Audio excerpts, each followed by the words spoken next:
tiba-tiba ada yang nangis di rumah. Jadi saya tidur di sofa nih kayak gini nih. Jadi sofa tuh ada ini bagian yang panjang, ini bagian yang cuman satu kursi itu doang. Tapi nggak ada belakangnya, cuman kotak doang itu tuh di sini. Terus kok ada yang nangis, kata sayanya sambil tidur tuh pas bangun, pas melek. Emang ada cewek nangis di situ. Di situ pernah kejadian, Kang. Dia tuh diem di pintu. Ngeliatin aja terus. Terus ada cewek yang di lantai 2 itu sering diem di tangga. Itu sering, sampai sekarang juga sering. Pas kebangun tengah malam, ada kuntilanak, Kang, di pintu. Kuntilanak? Di pintu kuntilanak tuh kayak gini, Kang. Jadi baru masuk rumah tuh saya keluar dulu. Kemana? Ke warung kalau nggak salah. Pas pulang-pulang tuh istri saya bilang gini, Kang. Itu si teteh yang ngontrak di atas, baik ya tadi ngobrol sama saya. Ngontrak di atas? Nah, nggak ada yang ngontrak. Seiring berjalannya waktu, SMA tuh saya mau ditumbalin, Kang.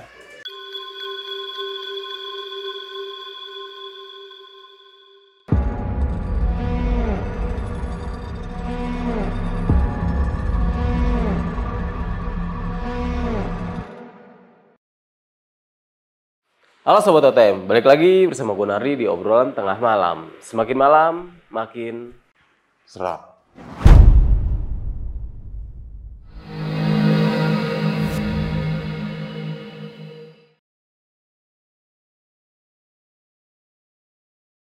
Di episode season 1 ini, gue akan selalu menghadirkan beberapa narasumber yang memiliki cerita pengalamannya yang benar-benar luar biasa. Dan kali ini narasumber gue akan menceritakan sebuah pengalaman ketika ia tinggal di rumah warisan bapak.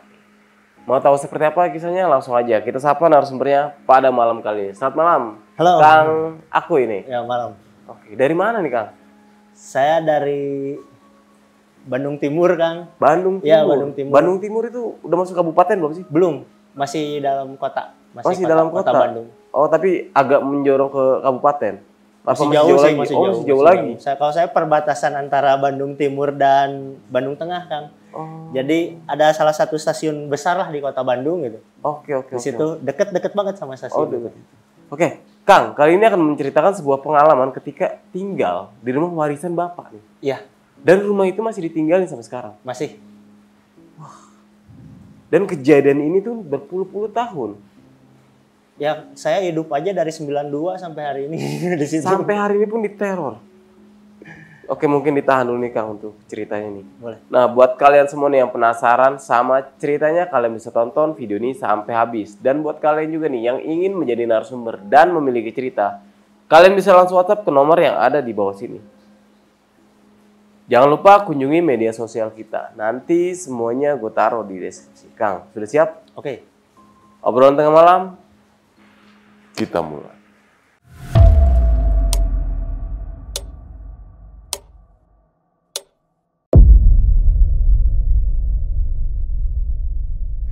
Jadi di rumah saya itu, kita flashback dulu ya. Sebelumnya kita itu di rumah ini yang di dekat stasiun lah, intinya stasiun yang ada di Bandung gitu. Dulu uak saya dulu yang ada di situ. Oke, yang ninggalin nih. Ya, yang nempatin di situ tahun 80-an lah. Kurang tahu tepatnya tahun 80 berapa gitu. Yang saya tahu tahun 80-an. Di situ dia rumah sama material, toko bangunan. Oh. Gitu. Nah, di tahun 89 gitu, nggak tahu tahun 88 itu ayah saya yang tinggal di situ. Karena pertamanya tuh ayah saya tuh punya rumah di ujung Berung. Cuman ada satu dan lain hal, jadi pindah ke situ. Oke.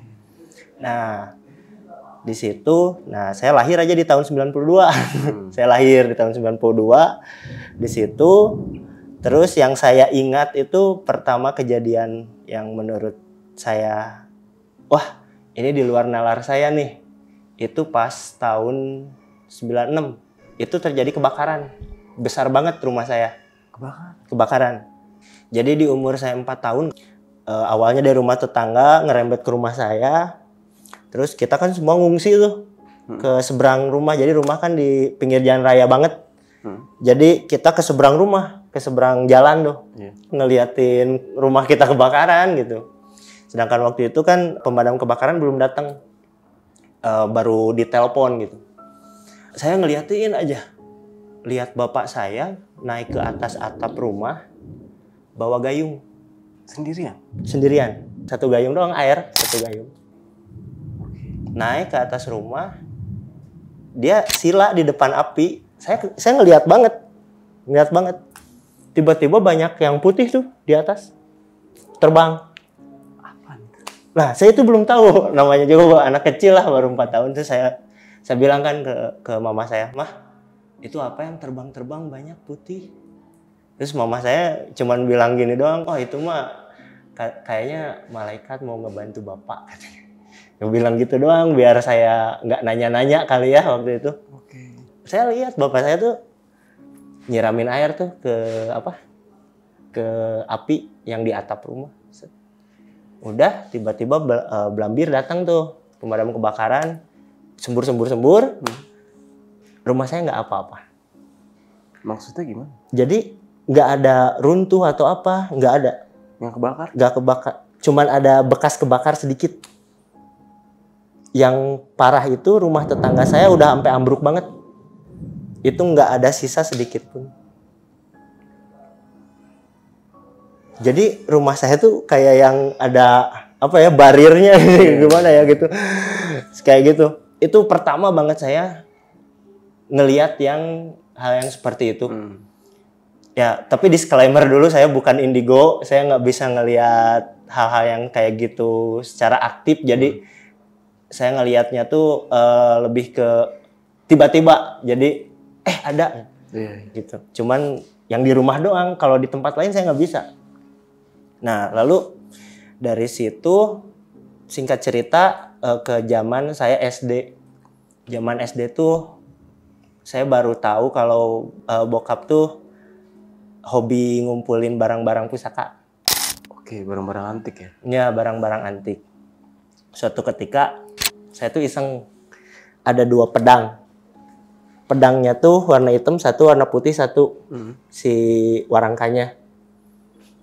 Saya tuh buka yang hitam. Buka yang hitam tuh ada tulisannya kan, tulisan Arab. Orang masih bocil tuh, masih kecil kan, kelas 2 SD kalau nggak salah. Saya buka, saya tutup, saya buka, baca lagi, tutup lagi, buka lagi. Udah nggak inget apa-apa. Tiba-tiba rumah udah acak-acakan. Saya inget tuh rumah udah acak-acakan. Dia diceritain sama nyokap, "Kamu mainin pedang punya si bapak ya?" Enggak, maksudnya mainin pedang, rumah acak-acakan itu gimana? Iya, jadi katanya saya kesurupan kan, gara-gara mainin pedang itu. Main pedang kesurupan katanya. Pas saya ingat tuh tiba-tiba dimarahin, "Kamu jangan mainin itu." Wah, emang kenapa? Itu tadi kamu loncat-loncat kemana kemari katanya. Ngerusak-rusakin, berantakan jadi berantakan. Dari situ saya nggak mau lagi pegang pusaka-pusaka yang punya bokap gitu. Nah, di situ saya udah nggak mau lagi pegang. Lanjut ke zaman saya SD kelas 5. SD kelas 5 itu saya dimimpiin, Kang. Mimpi apa? Mimpi kejadian penghilangan nyawa dan juga ruda paksa di situ. Korbannya itu satu keluarga dan juga wanita kembar. Oke, ini dalam mimpi nih? Dalam mimpi. Terus kan kayak yang kena sleep paralysis gitu. Dierep-erep lah kalau bahasa ininya. Bangun, dipaksain, langsung nyerita ke kakak pertama. Saya kan 3 bersaudara tuh. Jadi kakak pertama saya cowok, yang kedua cewek, ketiga saya bungsu. Nyerita ke kakak saya yang pertama. Saya mimpi ngeliat cewek di Ruda Paksa dan juga di Penghilangan Nyawa. Oh udah mimpi itu. Jadi ternyata semuanya sekeluarga kita mimpinya sama. Emang kejadiannya katanya pernah ada di samping rumah. Dan sekarang itu katanya ya arwahnya tuh di rumah saya. Dan saya pernah bukan ngeliat ya, dia pernah nampakin kan rumah saya tuh letter L Kang. Letter L, jadi ke depan, dari depan tuh lurus ke dalam, dari dalamnya dia ngeluas jadi yuk ke sebelah kanan. Huruf L gitulah. Jadi di ujung L ini itu tuh kita ada ruang rias sama suka dipakai juga buat sholat di situ. Dulu tuh di situ jadiin kamar buat kakak saya yang cewek dan kakak saya yang cowok.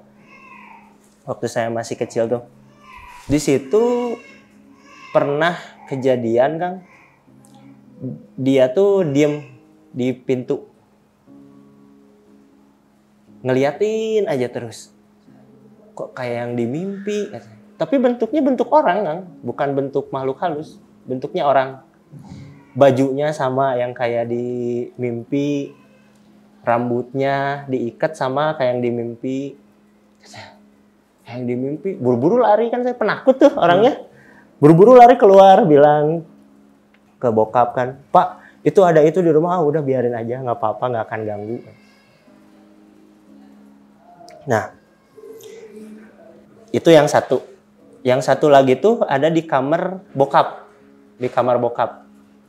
Jadi suatu ketika kalau nenek dari kampung ke Bandung itu dia tidurnya di kamar bokap. Jadi bokap tuh suka tidurnya di ruang tamu lah. Biar di kamar tuh nenek, mama sama saya. Setiap saya lagi tidur tuh nenek itu suka bilang gini, kalau dulu bahasa Sunda, kadi tuh ulah ngaganggu incu orang. Incu orang mau bogohin ke maneh. Jadi sana katanya jangan ngeganggu cucu saya sana. Cucu saya mah nggak akan suka sama kamu, jangan ngeganggu cucu saya. Jadi yang di kamar bokap tuh pas saya nanya ke nenek tuh dulu emang suka sama saya. Gitu. Jadi suka diusir-usir lah sama nenek saya gitu. Cuman nggak bisa diusir juga kan, dia emang tinggalnya di situ gitu. Itu. Nah,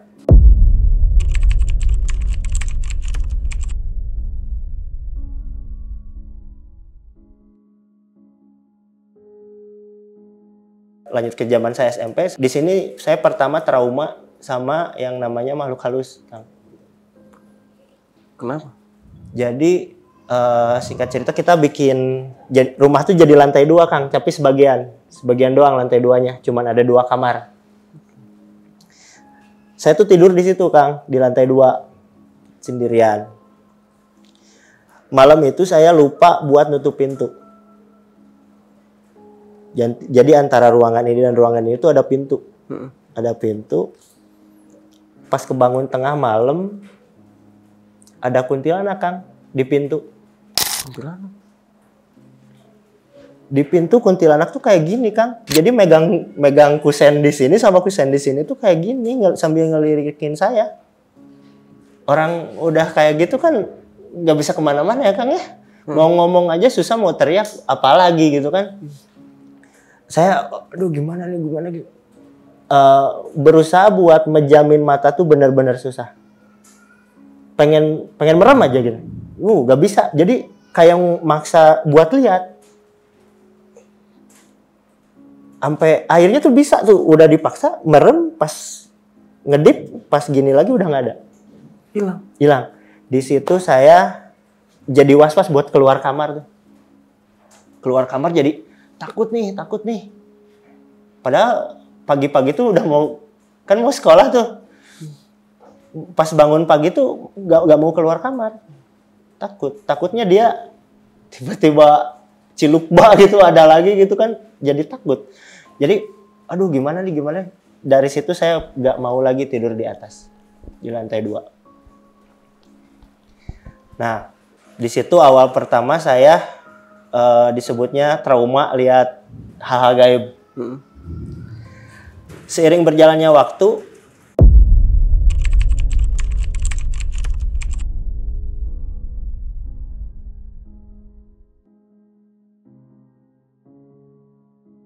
SMA tuh saya mau ditumbalin, Kang. Gara-gara nemu duit 20.000. Maksudnya gimana nih? Tadi pulang sekolah, nemu duit tuh 20.000 di jalan. Kan orang anak sekolah, wah happy tuh dapat duit 20.000. Dijajanin aja sama saya. Jajanin, pakai makan kan dulu, jajan-jajanan gituan. Pulang, biasa aja, malam-malam tiba-tiba ada kereta kencana, Kang.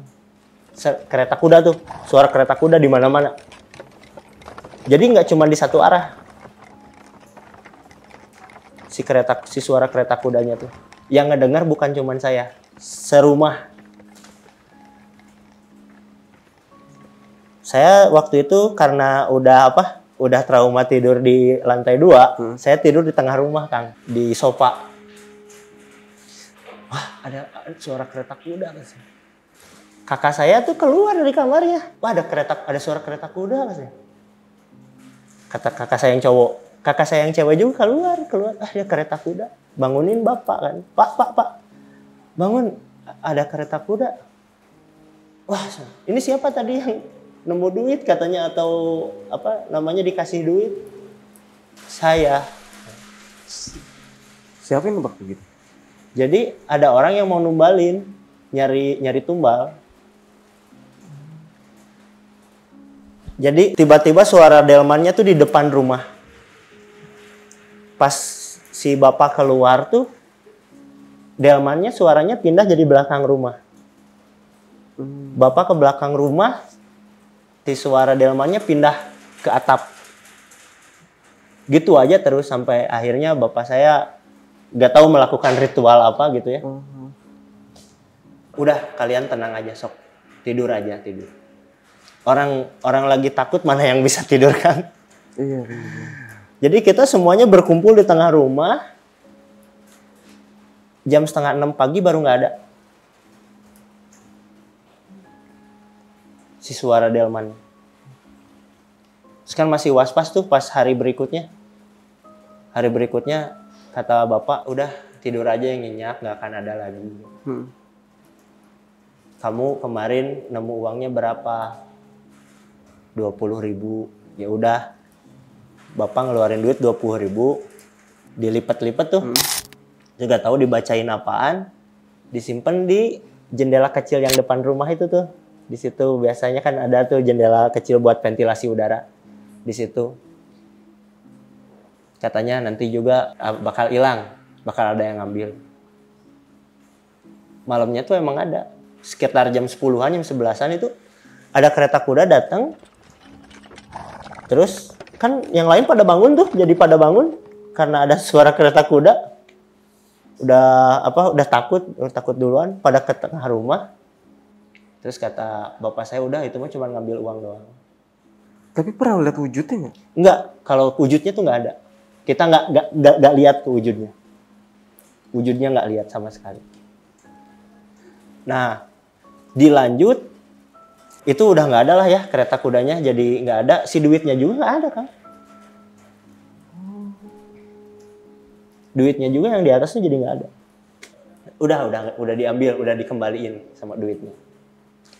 Oh ya udah, jadi walaupun dengan masih was-was ya waktu itu, nyoba aja tidur gitu, biasa lagi gitu.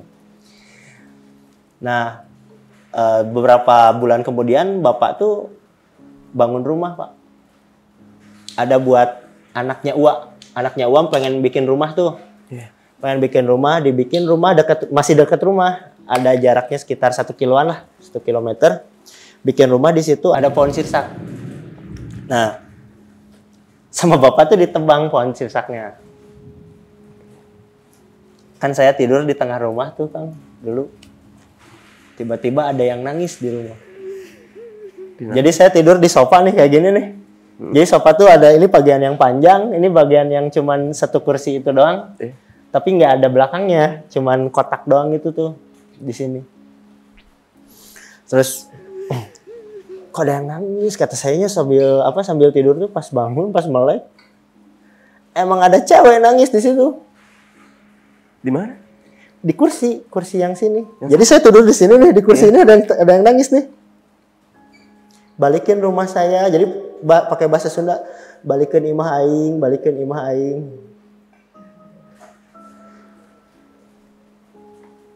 Kan saya udah takut tuh, nggak bisa ngapa-ngapain. Untungnya kakak saya yang cowok bangun. Dia lihat langsung lari ke kamar bokap tuh. Papa, itu ada cewek katanya. Dibangunin sama bapak, langsung diajak ngobrol. Saya denger banget ngobrolnya. Ya katanya, ya hampura orang ngerusak imah maneh. Ya maaf, saya ngerusak rumah kamu. Sok sama saya dikasih rumah lagi yang baru. Digendong langsung sama bokap. Digendong, jadi pas digendong tuh masih kelihatan, tapi pas bapak buka pintu itu langsung nggak kelihatan si ceweknya. Sama bapak dibawa ke ada daerah agak jauh dari rumah lah ya. Digendong, disimpan ada di pohon, sampai sekarang pohonnya masih ada. Pohonnya depan SD. Di situ, di seberang SD ada pohon gede, nah di situ disimpan di situ. Semua di situ. Terus kata bapak, iya sana ini mah bapak salah dulu tuh, tadi siang motong pohon sirsak. Katanya emang ada yang gituan, kirain nggak akan sampai ke rumah. Ternyata datang sampai ke rumah katanya. Oh ya udah, kita jadi udahlah tenang lagi ya. Sebenarnya tenang sama makhluk gaib itu dulu gara-gara bapak ngerti sama yang kayak gitu. Nah, beberapa lama kemudian tuh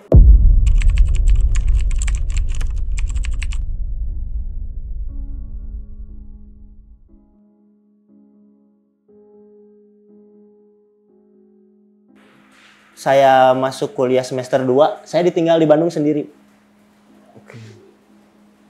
Jadi ibu sama bapak saya ingin menghabiskan masa tuanya di kampung.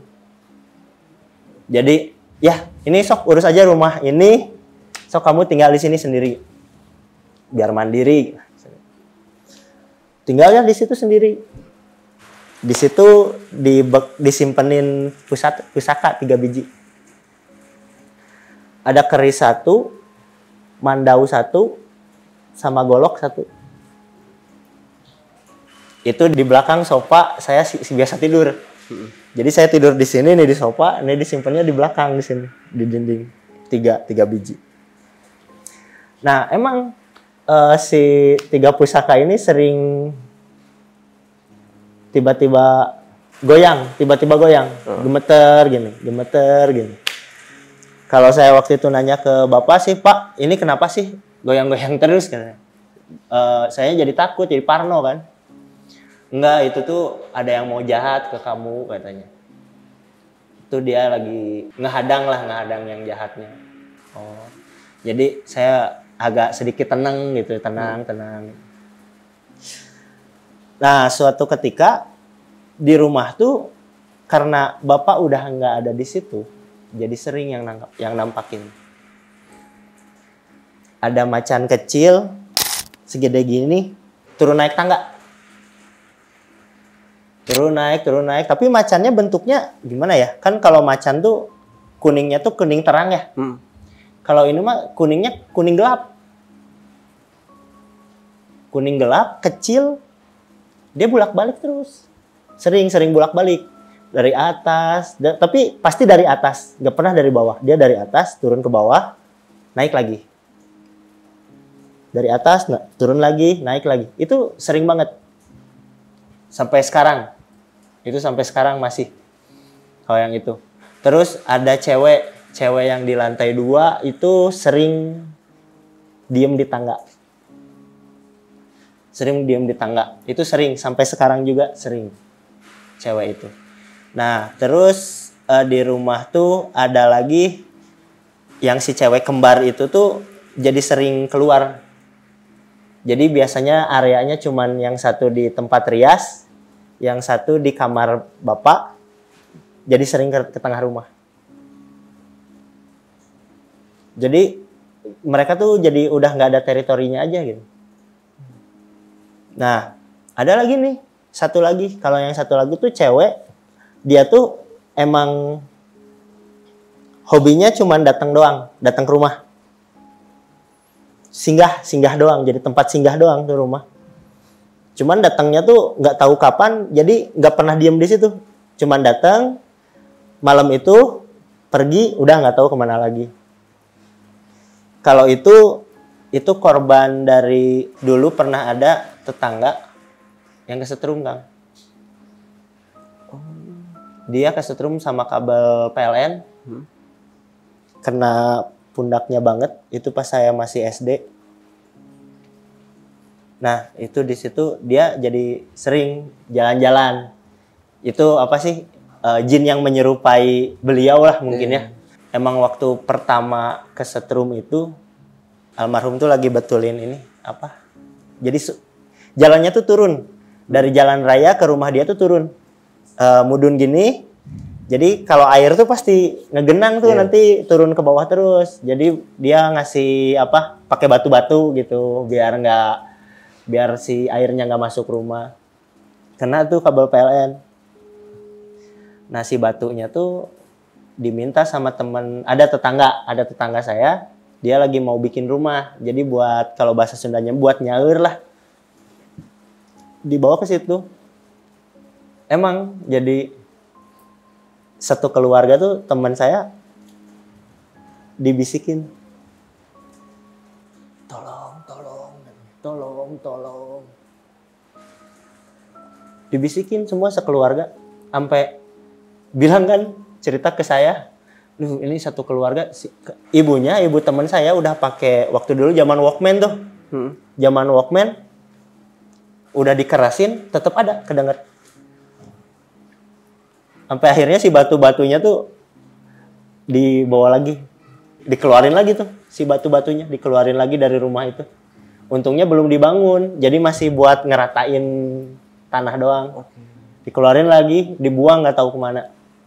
Nah tapi malah jadi diem, jadi dia punya trek sendiri di daerah situ, kemana gitu, di situ. Nah itu sampai sekarang suka ada gitu ya. Nah yang terkenalnya tuh di rumah saya tuh anak kecil 2, Kang. Anak kecil 2 itu sering lari-lari di pekarangan rumah. Itu sampai tetangga-tetangga saya juga pada tahu.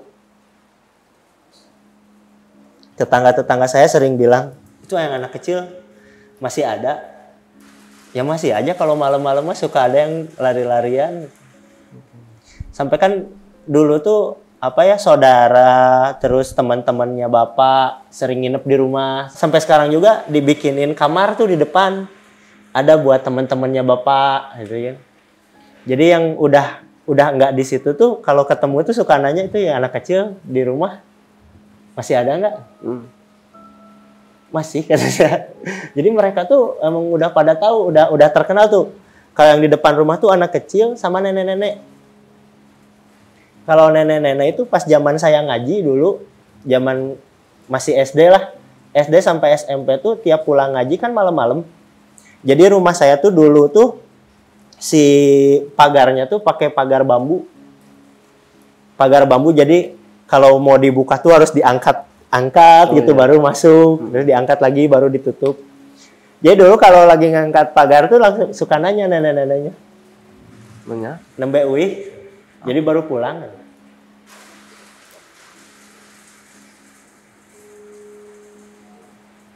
Nah, si nenek-nenek itu tuh sering nampakin ke saya tuh nenek-nenek bentuknya. Tapi kalau ke orang lain, ke orang yang lagi mabok, jadi kan di daerah saya tuh banyak yang suka mabuk-mabukan ya.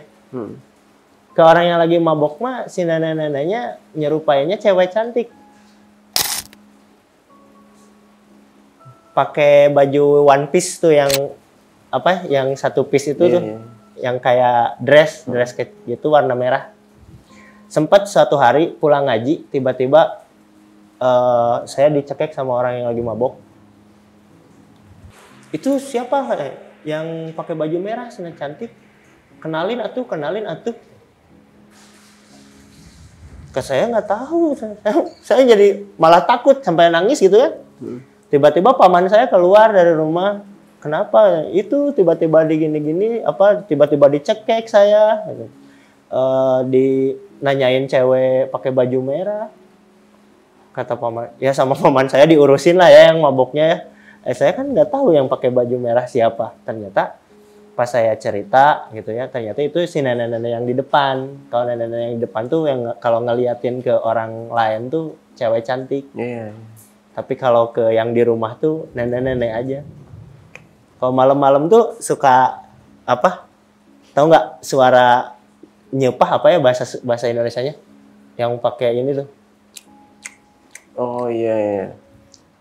Dia suara gitunya jelas banget. Kalau tengah malam. Itu jelas banget. Sampai kan diamnya tuh dulu si nenek-nenek itu tuh di depan. Di depan dekat pagar. Nah, di rumah saya tuh ada juga WC umum, Kang. Nah, WC umum ini juga tadinya tuh ada 2 WC umum. Dan sekarang disisakan cuma 1 dikarenakan ada 1 kejadian. Jadi kejadiannya tuh ada yang bundir di WC umum. Nenggalemin kepala ke bak. Oke. Nah, itu juga pernah ngehantuin kita di rumah. Waktu pas tinggal di rumah? Iya. Berarti sekarang rumah itu yang ninggalin siapa tuh? Saya. Sendiri? Sendiri. Soalnya kakak-kakak saya udah nggak mau. Terus kemana kakak-kakaknya? Kalau kakak saya kan punya rumah sendiri sekarang di Ujung Berung yang cowok. Yang cewek di Bogor. Kalau bapak kan udah meninggal nih, udah almarhum.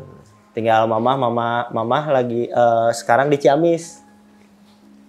Di kampung. Oke, gitu. Jadi saya tinggal sendiri nih di rumah. Paling sekarang sama istri, sama anak juga. Nah, ini rumah kan berdiri di tahun 80-an. 80-an ya. Dan rumahnya itu posisinya masih di situ aja? Masih di situ. Cuman ada beberapa renovasi doang? Ya, ada renovasi. Yang awalnya cuma 1 lantai? Jadi 2 lantai itu cuma sebagian gitu kan. Iya. Oke. Nah, sekarang itu sempat nggak sih Kang ngalamin kejadian-kejadian hal aneh lagi pas ketika udah berkeluarga? Ketika berkeluarga itu pertama saya sama istri nggak pacaran, Kang. Maksudnya gimana? Jadi nggak pacaran dulu. Jadi cuman kenal terus nikah lah gitu ya. Punya nikah tuh di Garut. Kan istri orang Garut. Nikah di Garut. Beberapa minggu kemudian kita baru ke Bandung. Nah, di Bandung itu baru pindah, saya tuh keluar, Kang. Jadi baru masuk rumah tuh saya keluar dulu. Kemana? Ke warung kalau nggak salah. Pas pulang-pulang tuh istri saya bilang gini, Kang. Itu si teteh yang ngontrak di atas, baik ya tadi ngobrol sama saya. Ngontrak di atas? Nah, nggak ada yang ngontrak, Kang. Emang kamar di atas itu kosong. Oh. Hari pertama ke rumah, baru nginjakin rumah. Tapi sebelumnya istri udah pernah ngeliat rumah? Pernah. Jadi 2 kali. Dia jadi cuman dari waktu mau beli seserahan doang. Oke. Beli buat kebutuhan buat nikah gitu kan, dari Garut dibawa ke Bandung. Singgah dulu tuh di rumah sebentar. Langsung balik lagi kan ke Garut. Tapi masuk ke rumah? Masuk. Berarti ngeliat situasi rumah, kondisi kayak seperti apa tahu kan? Tahu. Jadi waktu itu di atas tuh masih ada yang disebutnya masih terang-terang gitu, lampu masih nyala gitu. Jadi disangkanya ada orang. Kan dulu di rumah juga nggak sampai 1 jam, jadi cuman buat istirahat, makan doang, minum, udah berangkat lagi gitu kan. Lumayan jauh tuh. Bolak-balik dari Garut ke Bandung, dari Bandung balik lagi ke Garut kan. Tapi kenapa ketika istri Akang ini pas ketika baru pertama kali tinggal di rumah, kok dia merasa ada yang kontrak di atas? Soalnya di depan tuh sama saya ada yang dikontrak-kontrakin Kang, bikin kontrakan kecil gitu. Jadi disangkanya kamar atas juga sama saya dikontrakin. Iya. Dia ngobrol katanya, yang betah ya diem di sini, katanya gini, jangan takut ya di sini Mas, nah, aman. Jadi kayak ngasih wejangan gitu yang di atas tuh sama istri. Jadi nampakinnya tuh bentuknya orang, bukan makhluk halus. Nampakin ke istrinya. Istrinya orang, makanya saya pas pulang tuh bilang gitu istri, katanya. Itu tadi yang di atas, yang kontrak di atas tadi ngobrol, katanya baik, katanya. Hah? Sama saya diajak ke atas, di atas mah nggak ada apa-apa, lihat nggak ada siapa-siapa.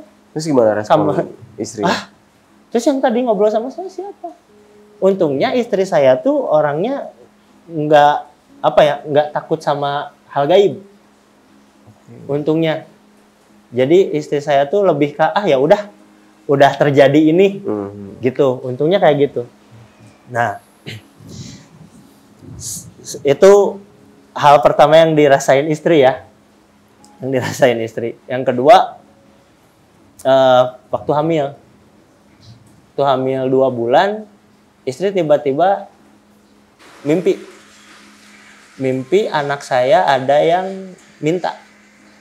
Itu istri saya belum tahu dia hamil. Itu udah berapa lama tinggal di rumah itu? Berarti 1,5 bulan. Tiba-tiba bilangnya gini, tadi saya mimpi ada teteh bawa ikan, minta tukernya sama emas. Jadi emas itu kalau di Sunda tuh, kalau mimpi tuh apa sih disebutnya, melambangkan anak. Istri saya nggak mau, katanya. Udah aja, dia jadi nggak ada pemaksaan dari makhluk gaibnya. Kalau misalnya ditukar gimana tuh? Ya, belum tahu saya juga kalau ditukar ya. Kayaknya sih, kalau ikan tuh kan ngelambanginnya harta. Iya. Kalau emas ngelambanginnya anak. Jadi kayak yang kita nggak usah punya anak, tapi kita dapat harta. Iya. Iya, kalau misalnya dari istri yang mengiyakan, gimana tuh? Mungkin kita jadi nggak punya anak. Kayak gitu. Nah terus pas istri saya bilang kayak gitu, saya cuma bilang itu mah cuma mimpi. Nah itu yang di sini ada beberapa pertanyaan yang pengen gue tanya ini Kang, tentang sosok yang pemerkosaan ini. Itu maksudnya gimana tuh? Nah untuk sosok pemerkosaan ini, itu saya udah tanya-tanya ya. Kan saya nggak ngalamin lihat langsung, saya cuma lihat di mimpi, dan kakak saya juga mimpinya sama orang tua saya juga sama ya. Satu keluarga lah. Satu keluarga. Terus nanya-nanya tuh adalah orang-orang sekitar. Kata yang emang udah lama, bener-bener tinggal di situ udah lama. Iya dulu waktu zaman sebelum merdeka katanya. Di situ emang ada pemerkosaan waktu zaman gerombolan zaman dulu, preman-preman gitulah. Dibuangin di situ? Ya, bukan di situ, emang dilakuinnya di situ. Emang rumahnya di situ. Rumah yang itu? Berarti itu rumah udah lama banget dong? Jadi gini, sebenarnya yang lama itu yang di pinggir rumah saya kan. Iya. Cuman tanahnya kepake sedikit sama rumah saya. Jadi nyamber gitu ya? Nyamber. Parah juga. Yang kepake sama rumah saya itu emang di TKP-nya di situ. Tahun berapa tuh? Itu kayak katanya sih tahun 40-an. Tahun 40-an? Belum merdeka Indonesia? Iya. Kejadiannya waktu tahun segitu di sana. Nah, Kang, setelah menikah nih kan mengajak istri lah ke rumah warisan jatuhnya ya. Nah kan istri sempat ngobrol sama sosok wanita Nah, Iya. itu Akang tahu nggak sosok wanita itu siapa? Nah, kalau sosok wanita itu emang tanaman, Pak. Tanaman Bapak dulu. Tanaman gimana Mas? Jadi kan gimana ya, rumah saya tuh banyak yang pengen. Oh, Jadi pengen nempatin tanpa beli gitu. iya. Soalnya kan rumah saya emang HGB, hak guna bangun. Oh, Jadi banyak orang yang pengen nempatin rumah saya tanpa beli gitu. Iya. Jadi tanpa ada, pengennya ngusir kita secara langsung lah gitu. Secara tidak langsung gitu. Jadi sering ngirim-ngirimin kayak gitu. oh, Nah, inilah si bapak tuh nanemin cewek satu sama yang macan kecil tuh. yang lewat tangga itu ya. Ini kan kejadiannya itu sering banget yang ngirim-ngirim kayak gitu. Yang sampai simpenin pocong-pocongan depan rumah, ditanam.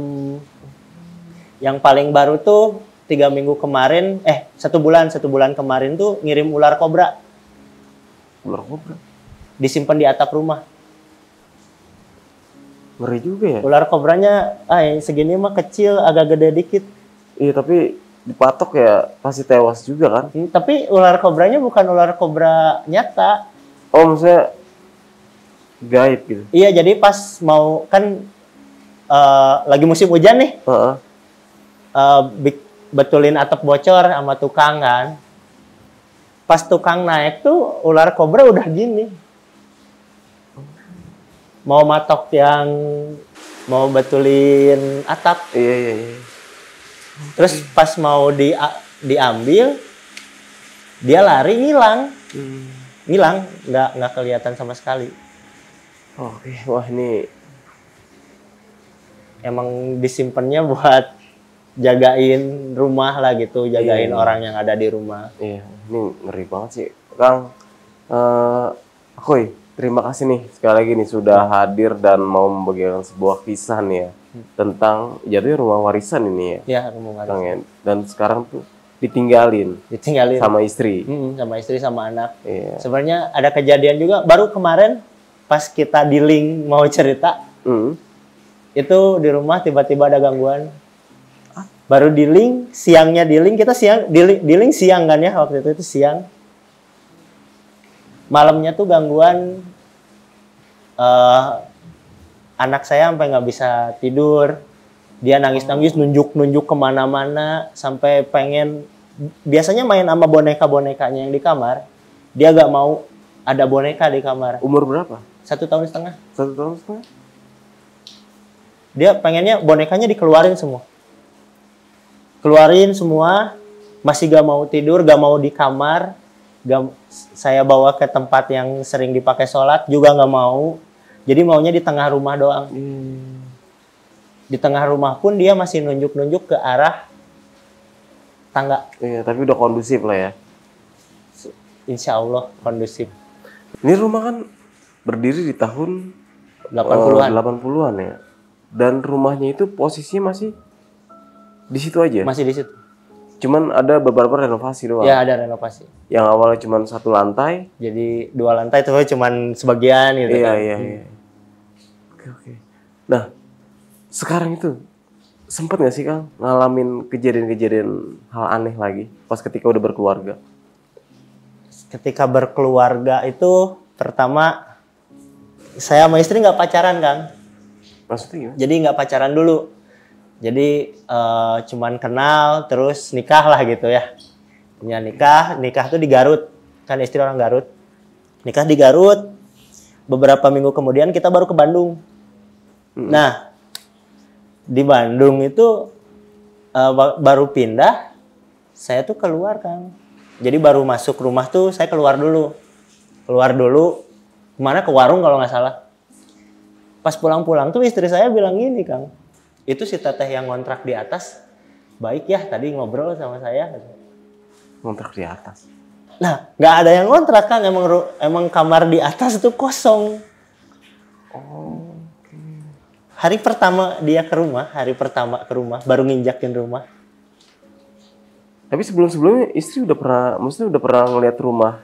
Pernah. Jadi 2 kali. Dia jadi cuman dari waktu mau beli seserahan doang. Oke. Beli buat kebutuhan buat nikah gitu kan, dari Garut dibawa ke Bandung. Singgah dulu tuh di rumah sebentar, langsung balik lagi kan ke Garut. Tapi masuk ke rumah? Masuk. Berarti ngeliat situasi rumah, kondisi kayak seperti apa tahu kan? Tahu. Jadi waktu itu di atas tuh masih ada yang apa ya disebutnya, masih terang-terang gitu, lampu masih nyala gitu. Jadi disangkanya ada orang. Kan dulu apa sih namanya, di rumah juga nggak sampai 1 jam, jadi cuman buat istirahat, makan doang, minum, udah berangkat lagi gitu kan. Lumayan jauh tuh, bolak-balik dari Garut ke Bandung, dari Bandung balik lagi ke Garut kan. Tapi kenapa ketika istri Akang ini pas ketika baru pertama kali tinggal di rumah, kok dia merasa ada yang kontrak di atas? Soalnya di depan tuh sama saya ada yang dikontrak-kontrakin Kang, bikin kontrakan kecil gitu. Jadi disangkanya kamar atas juga sama saya dikontrakin. Iya. Dia ngobrol katanya, yang betah ya diem di sini, katanya gini. Jangan takut ya di sini Mas, nah, aman. Jadi kayak ngasih wejangan gitu yang di atas tuh sama istri. Jadi nampakinnya tuh bentuknya orang, bukan makhluk halus. Nampakin ke istrinya. Orang, makanya saya pas pulang tuh bilang gitu istri. Katanya, itu tadi yang di atas, yang kontrak di atas tadi ngobrol, katanya baik, katanya. Hah?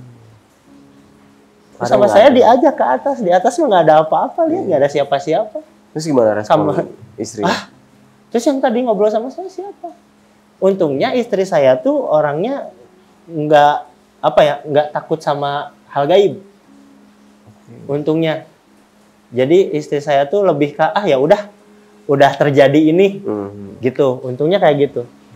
Nah, itu hal pertama yang dirasain istri ya, Yang kedua, waktu hamil 2 bulan, istri tiba-tiba mimpi anak saya ada yang minta. Itu istri saya belum tahu dia hamil. Itu udah berapa lama tinggal di rumah itu? Berarti 1,5 bulan. Tiba-tiba bilangnya gini, tadi saya mimpi ada teteh bawa ikan, minta tukernya sama emas. Jadi emas itu kalau di Sunda tuh, kalau mimpi tuh apa sih disebutnya? Melambangkan anak. Istri saya nggak mau katanya. Udah aja dia, jadi nggak ada pemaksaan dari makhluk gaibnya. Kalau misalnya ditukar gimana tuh? Ya belum tahu saya juga kalau ditukar ya. Kayaknya sih kalau ikan tuh kan ngelambanginnya harta. Iya. Kalau emas ngelambanginnya anak. Jadi kayak yang kita nggak usah punya anak, tapi kita dapat harta. Iya. Iya, kalau misalnya dari istri yang mengiyakan, gimana tuh? Mungkin kita jadi nggak punya anak. Kayak gitu. Nah terus pas istri saya bilang kayak gitu, saya cuma bilang itu mah cuma mimpi. Nah itu yang di sini ada beberapa pertanyaan yang pengen gue tanya ini Kang, tentang sosok yang pemerkosaan ini, itu maksudnya gimana tuh? Nah, untuk sosok pemerkosaan ini, itu saya udah tanya-tanya ya, kan saya nggak ngalamin lihat langsung, saya cuma lihat di mimpi, dan kakak saya juga mimpinya sama orang tua saya juga sama ya. Satu keluarga lah. Satu keluarga. Terus nanya-nanya tuh adalah orang-orang sekitar, kata yang emang udah lama, bener-bener tinggal di situ udah lama. Iya dulu waktu zaman sebelum merdeka katanya, di situ emang ada pemerkosaan waktu zaman gerombolan zaman dulu, preman-preman gitulah. Dibuangnya di situ? Ya bukan di situ, emang dilakuinnya di situ, emang rumahnya di situ. Rumah yang itu, berarti itu rumah udah lama banget dong. Jadi gini, Sebenarnya yang lama itu yang di pinggir rumah saya, Kang. Iya. Cuman tanahnya kepake sedikit sama rumah saya. Oke, jadi nyamber gitu ya? Nyamber. Wah, parah juga. Yang kepake sama rumah saya tuh emang di TKP-nya di situ. Tahun berapa tuh? Itu kayak katanya sih tahun 40-an. Tahun 40-an. Belum merdeka Indonesia. Iya, kejadiannya waktu tahun segitu di sana. Nah, Kang, setelah menikah nih kan mengajak istri lah ke rumah warisan jatuhnya ya. Nah kan istri sempat ngobrol sama sosok wanita. Nah, Iya. itu Kang tahu nggak sosok wanita itu siapa? Nah, kalau sosok wanita itu emang tanaman, Pak. Tanaman Bapak dulu. Tanaman gimana Mas? Jadi kan gimana ya, rumah saya tuh banyak yang pengen. Oh. Jadi pengen nempatin tanpa beli gitu. Iya, iya. Soalnya kan rumah saya emang HGB, hak guna bangun. Oh. Jadi banyak orang yang pengen nempatin rumah saya tanpa beli gitu. Iya. Jadi tanpa ada, pengennya ngusir kita secara langsung lah gitu. Secara tidak langsung gitu. Jadi sering ngirim-ngirimin kayak gitu. Nah, inilah si bapak tuh nanemin cewek satu sama yang macan kecil tuh. Yang lewat tangga itu ya. Ini kan kejadiannya itu sering banget yang ngirim-ngirim kayak gitu.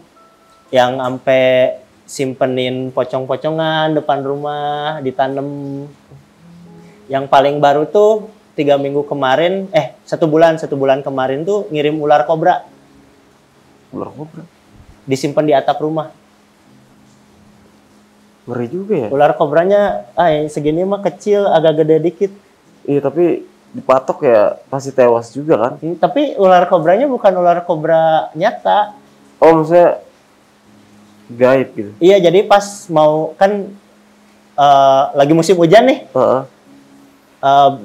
Betulin atap bocor sama tukang kan. Pas tukang naik tuh, ular kobra udah gini. Mau matok yang mau betulin atap. Iya.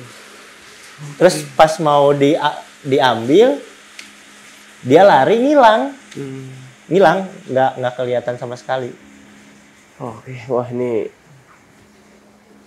emang disimpannya buat jagain rumah lah gitu, jagain orang yang ada di rumah. Iya, ini ngeri banget sih, Kang.